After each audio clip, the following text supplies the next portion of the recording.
The fingerboard is now finished. The neck is now restained, and you'll notice that I have put the top nut back on. Now I had to just glue it with a tiny little bit of glue so that the next restorer doesn't have an issue taking it off, a bit like I did with this one. So it was just spot glued on, and then I've just taken down a bit of the height because I'd taken so much wood off the fingerboard. I just had to take down the height to make it playable. So the top nut, the fingerboard, the neck are all finished. So the next thing I need to pay attention to is the pegs. You might have noticed in some of the videos one of the pegs keeps falling out. It's this one here. It's rather a beautiful looking peg. It's got some gorgeous inlay on it. So I'm going to have to see if I can make it fit the peg holes, because if not, it's going to have to go, and it would be such a shame because they don't make them like that anymore. So let's have a little look and see what's going on with the pegs, because there's obviously a problem. A peg should not fall out. It should be fitted perfectly.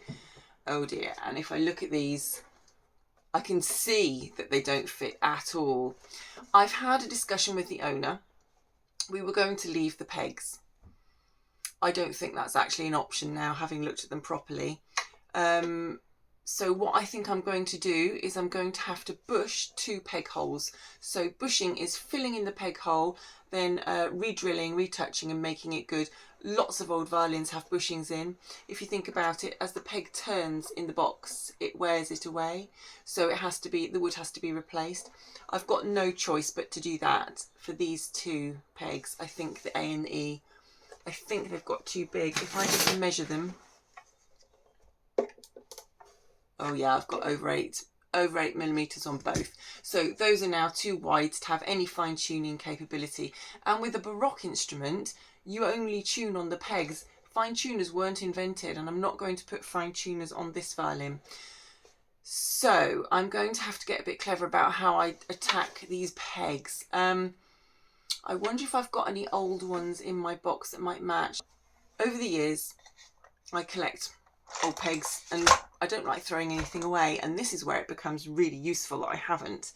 In here I've got various old pegs that are similar to what we've got on the Baroque violin anyway, and I'm wondering if I can make up a set of pegs out of what we've got and some of these that might work better in the holes. That way I can really cut the cost of the restoration of the pegs down for the customer, which is going to be a good thing because budget is an issue. So let's have a look and see. Oh, good. I do have quite a selection here of pegs that might work. So now all I have to do is try and see which ones might work in each peg hole.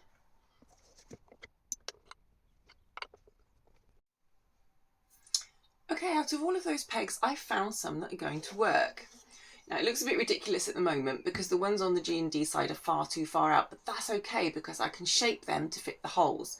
The ones on the A and the E side are far too far in, but that's also okay because I'm going to bush the peg holes. I think I can make these work. And I've had, I hope, what is a clever idea about the beautiful mother of pearl one. I'd love to save that. I can't use it as a peg. So what I've decided to do, the original tailpiece that came on the violin is this one. And I really love the mother of pearl inlay, but I can't use this tailpiece because the bar across has disappeared. I could spend time fitting a new one, but I'm not going to do that. I'm going to use a new tailpiece, but what I think I might do is take the inlay out of this peg, inlay it on the tailpiece, and I might even go as far as by putting the other little bit down there. I can use my bow kit to find some mother of pearl to put another little inlay down the bottom, so I'm mimicking the old tailpiece in the new one. That's going to be something for another day. For starters now, I'm going to have to start bushing, but that's a job I think for next week.